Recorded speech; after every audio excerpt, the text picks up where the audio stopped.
Okay, donc, nous avons l'exemple d'hérédité autosomale dominante. Donc, on a pris, je vais lire l'exemple, on dit que la chorée de Huntington est une maladie neurologique qui apparaît tardivement entre 30 et 50 ans et qui se caractérise par des mouvements épileptoïdes, donc ça fait penser à l'épilepsie, donc, et de démence, donc de démence, de troubles mentaux.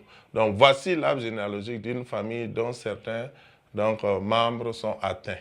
Voilà, donc on a 4 générations et bien sûr, on voit que dans toutes les générations, on a des cas de maladie. Cette maladie apparaît dans toutes ces générations. Puis c'est la première question, on nous demande si la maladie est à transmission dominante ou récessive. Donc, quand on regarde, on voit donc que l'analyse de ce pédigré permet de constater que la tare touche toutes les générations. Donc, il n'y a pas de saut de génération. Et on constate que tout enfant malade a au moins un de ses parents malades. C'est surtout ça, il faut observer. Tout enfant malade a au moins un de ses parents malades. Donc, ce qui nous permet donc d'affirmer que l'allèle responsable de la maladie est dominant donc, par rapport à l'allèle normal. Donc, l'allèle responsable de la maladie est dominant par rapport à l'allèle normal. On va écrire ça et ça nous permet immédiatement d'effectuer le choix des allèles. Le choix des allèles, le choix des symboles des allèles. Donc, on va...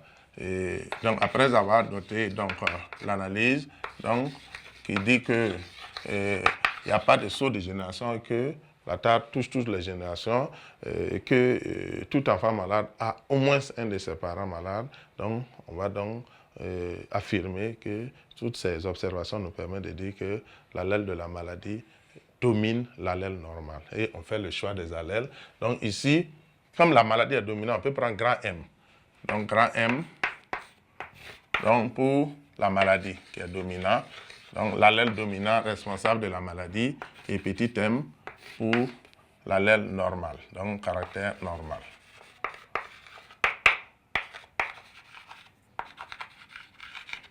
Donc, grand M pour la maladie et petit m pour le caractère normal. Donc, on peut faire le choix des allèles comme ça. Maintenant, petit 2, on nous demande de donner la localisation chromosomique du gène, donc la situation du gène qui est responsable de cette maladie. Donc en ce moment, il faut surtout regarder, et comme je l'ai dit, il y a plusieurs possibilités. On peut procéder par élimination, mais on peut aussi regarder la répartition de la maladie. Quand on regarde la répartition de la maladie pour aller plus vite, on va voir que la maladie touche à peu près le même nombre de garçons que de filles. Et ça, c'est les caractéristiques d'une tare et autosomale. Donc, la tare touche à peu près autant de garçons que de filles. Donc, ça veut dire que c'est réparti équitablement. Ça ne tient pas compte du sexe. Ça ne dit pas parce que c'est filles qui ont fait un malade pour un garçon. Non, non, ça se répartit de façon équitable et au niveau des garçons et au niveau des filles. Donc, ce qui nous permet de dire que le gène responsable de la maladie est porté par un autosome. Donc, le gène responsable de la maladie est porté par un autosome parce qu'on constate que la maladie touche autant de filles que de garçons. Voilà. Donc, après, quand on va avancer, on va bien sûr prendre les cas par cas. Mais pour le moment, quand on regarde la répartition, on ne va pas trop aller en chose. Il suffit de dire que la tare est répartie de façon équitable dans les deux sexes. Autant chez les garçons, autant que chez les filles, on trouve à peu près le même nombre d'individus. Donc, on va affirmer simplement que la tare est portée par un autosome.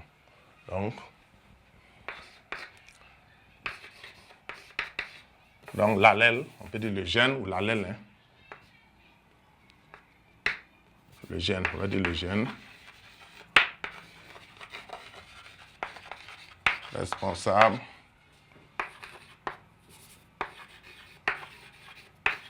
de la tare est autosomale car la tare touche autant de garçons que de filles.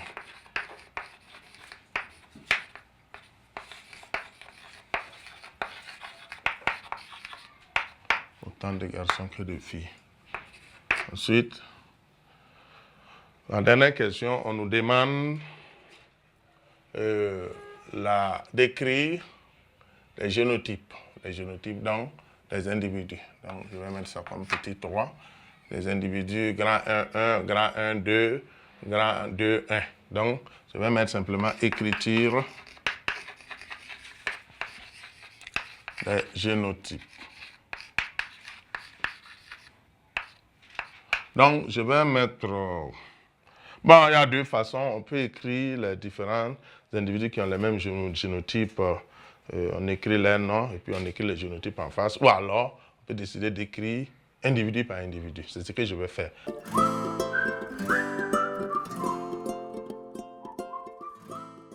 Comme on est au début, on va aller doucement. Donc, quand on va s'habituer, ça va être plus simple. Donc, si je prends l'individu, je peux les ordonner pour faciliter donc, la compréhension. Donc, grand 1, 2. Donc, on a grand 1, 1, grand 1, 2. Donc, grand 1, 1. On a dit que, on a démontré que le gène, l'allèle de la tare domine l'allèle normal. Et je vous ai dit quelque part que tout phénotype récessif apparaît toujours à l'état homozygote. Si un phénotype récessif apparaît, c'est qu'il est forcément homozygote. Donc, on ne va pas trop se gêner. Comme il est récessif, il est bien portant, donc il est forcément homozygote. Donc, je vais écrire petit m, petit m. Voilà. Petit m, tout court. Puisque j'ai dit petit m est l'allèle responsable du caractère normal, qui est récessif. Donc, s'il apparaît, c'est qu'il est homozygote. Je n'ai pas à réfléchir pour ça. Tout phénotype récessif apparaît à l'état homozygote. Ensuite, grand 1, 2. Grand 1, 2, elle est malade. Elle est malade, donc on a deux situations. Je n'ai pas trop d'informations sur ses parents. Seulement, je sais qu'elle transmet la maladie, par exemple, à son garçon. C'est la seule information que j'ai. Donc, j'ai deux possibilités. Elle est soit homozygote, soit elle est hétérozygote. Donc, je vais mettre un génotype probable. On parle de génotype probable, ce n'est pas certain. Mais ici, c'est certain. Ici, c'est probable. Donc, je vais écrire grand M ou grand M, petit m. Tout est possible. Donc, c'est un génotype probable. Ensuite, on me dit de trouver le génotype, d'écrire le génotype de l'individu grand 2, 1. Grand 2, 1, je regarde, le voilà. Grand 2, 1. Il est malade, mais il a un père sain. Donc, il est hétérozygote. Ça veut dire qu'il a reçu l'allèle de la maladie de la mère, mais son père lui a transmis l'allèle normal. Donc, il est forcément hétérozygote. Donc, grand 2, 1. Je vais écrire grand M, petit m. Donc, grand 2, 1 est hétérozygote. Ensuite, je regarde, on me demande le génotype de l'individu grand 3, 1. Je regarde, grand 3, 1 est là. Ah, voilà, il est là. Et il a un père malade et une mère saine. Donc, forcément, il est hétérozygote. Donc, il a l'allèle de la maladie et il a l'allèle normal. Donc, grand 3, 1, 2 points, hétérozygote. Donc, grand M, petit m. Ensuite, l'individu suivant, c'est grand 3, 6. Grand 3, 6, je regarde, il est là. Elle est là plutôt. C'est une fille ou une dame si vous voulez. Bon, elle est normale, donc elle est forcément homozygote. Donc c'est un phénotype récessif, donc ça apparaît à l'état homozygote. J'écris grand 3, 6, donc petit m, puisqu'elle est, et c'est un phénotype récessif. Le phénotype récessif apparaît toujours à l'état homozygote. Ensuite, après grand 3, 6, j'ai grand 4, 1. Grand 4, 1, donc je reviens ici. Donc, je peux diviser en 2. Grand 4, 1. Si je regarde, il est là. Elle est là plutôt. Donc, elle est homozygote récessive. Donc, elle est récessive. Le phénotype récessif apparaît à l'état homozygote. Donc, elle est petit m. Et enfin, le dernier individu, c'est l'individu grand 4, 5. Grand 4, 5. Je regarde dans le pédigré. Il est là. Grand 4, 5. Il est là et je vois que c'est un phénotype qui est normal, qui est sain. Il est sain et c'est un phénotype récessif, donc forcément homozygote. Donc on va écrire simplement petit m, petit m. Donc voilà pour ce qui est des génotypes qu'on a pu écrire donc à partir donc de toutes les remarques que j'ai à faire. Donc il faut tenir compte de ça dans l'écriture donc des génotypes. Donc c'est le cas donc de hérédité autosomale dominante. Donc nous allons voir en petit 2 l'hérédité autosomale récessive. Donc petit 2, hérédité autosomale récessive.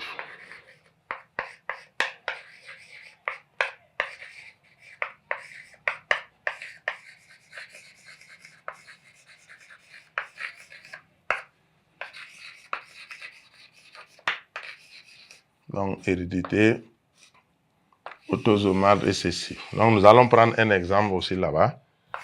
Donc exemple.